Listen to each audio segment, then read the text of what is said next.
All right, guys, we've been talking a lot about changing habits, and we started this with the question of uh, how does an account manager become more assertive when they're in front of a homeowner? So let's talk about how we're going to use this process, this process that we've been talking about for changing habits. How we're going to use it on this specific question. First, like I said, we're going to start off with the identity. So we want to make it painful. All right, right now we're kind of if you're being weak, if you're being a doormat, letting people walk all over you. Let's talk about how painful it is to remain a doormat as a salesperson. I mean, what's the parade of horribles that occurs if you continue to be weak? So if you're not being assertive, basically it means you're not answering questions clearly and concisely. So you're going to lose sales because people don't trust you, or they don't understand what it is that you're saying. If you're not explaining yourself properly, you're going to lose referrals. You're going to have bad clients. You're going to have bad files. You're going to have customers that are upset because they went with you because you gave them kind of a muddled answer that left them feeling like they were going to get what they wanted, when really the answer was no. So can you waive my deductible? No, I can't. Okay, that's fine. Let's sign the contract and move on. If can you waive my deductible? Well, I'm not sure what he said. It sounded like maybe he can. Yeah, I'll sign the contract. And then at the end, they're upset that they've got to pay a deductible, or so you're losing referrals. You're dealing with bad files. You're spending 3 hours talking with someone trying to collect that final check, rather than just picking it up, smile, and be like, "Hey, Bob, how you doing? Yeah, here's the final check. There's your deductible, everything that you needed. You want to come in, have a drink while you're here." Versus, what do you mean I got to pay a deductible? When we were sitting on my front porch, you said that this and I. So guys, and the other thing is, managing bad clients. It's going to take up your time. It's going to take up your energy. It's going to eat into the time and energy that you need to be out canvassing and getting good files. So you're losing referrals. You're losing you're losing energy. You're losing time. Your sales is plummeting.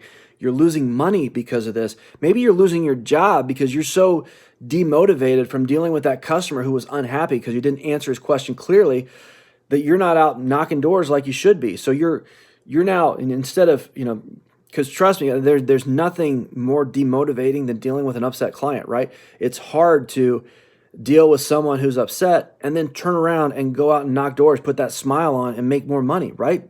That's hard.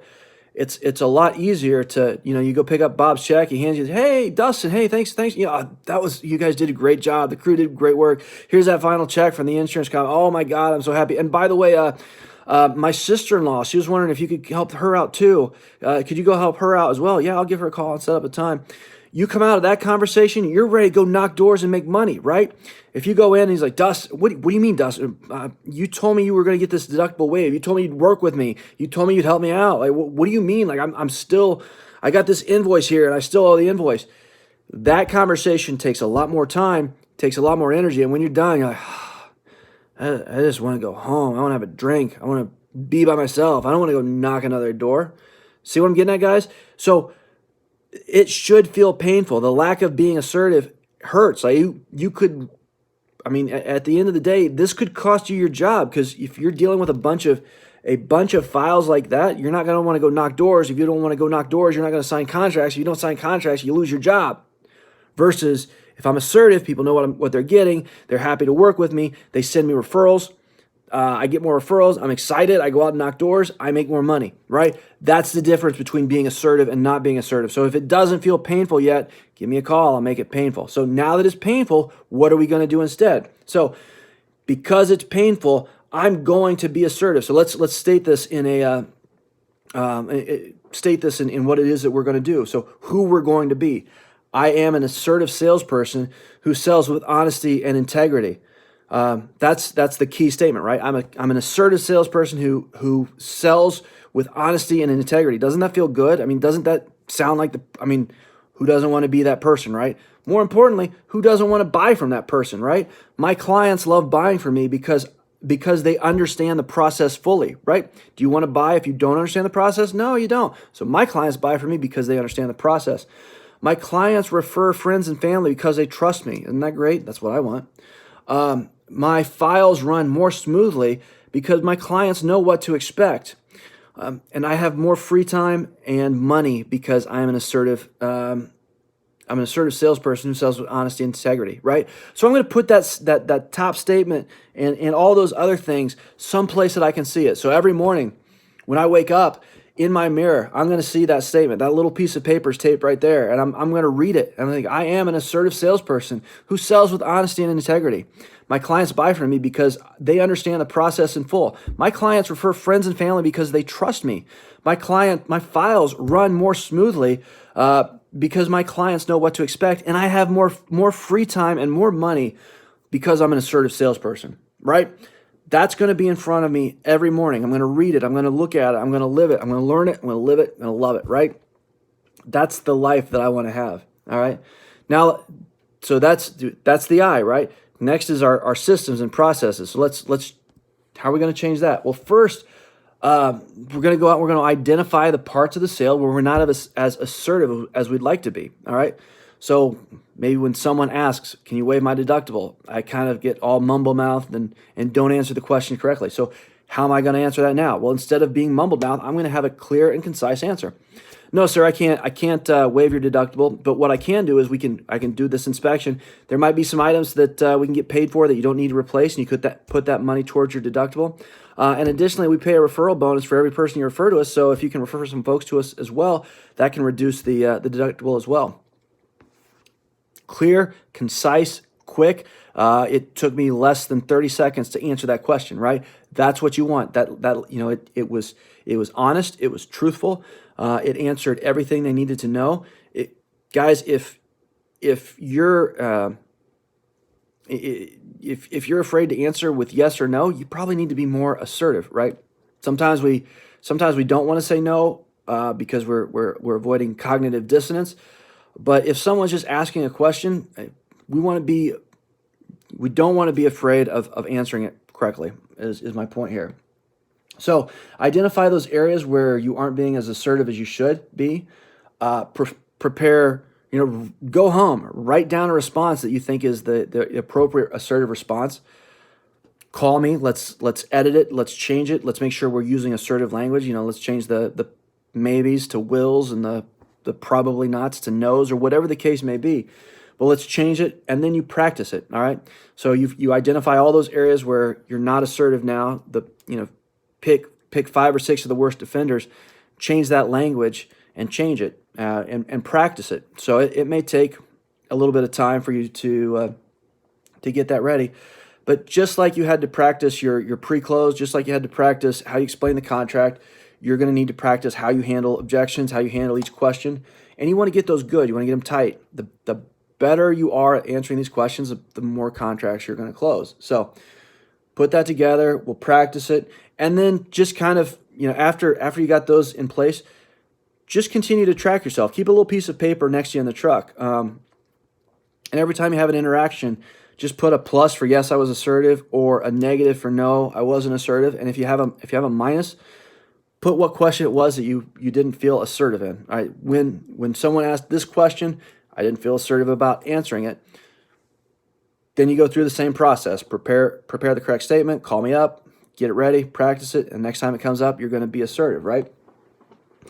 So now we've changed our systems and processes. The next thing to look at is our outcome. So we want to set realistic timelines for outcomes. So 2 to 3 it's probably going to take about 2 to 3 weeks before you actually start becoming more assertive in how you change. So you're not going to see anything different from the people you interact with until you actually interact with them differently, right? So it's going to take about 2 to 3 weeks before we change, before we actually answer questions more assertively. And then in about 4 to 5 weeks, we should start seeing our sales, the sales process runs quicker. If I'm taking 15 seconds to answer questions instead of 10 minutes, it's going to take me less time to close a contract. I should be closing more contracts because my answers are more concise. People feel like they trust me more. So in 4 to 5 weeks, my sales process should be better, should be tighter, should be closing more sales, right?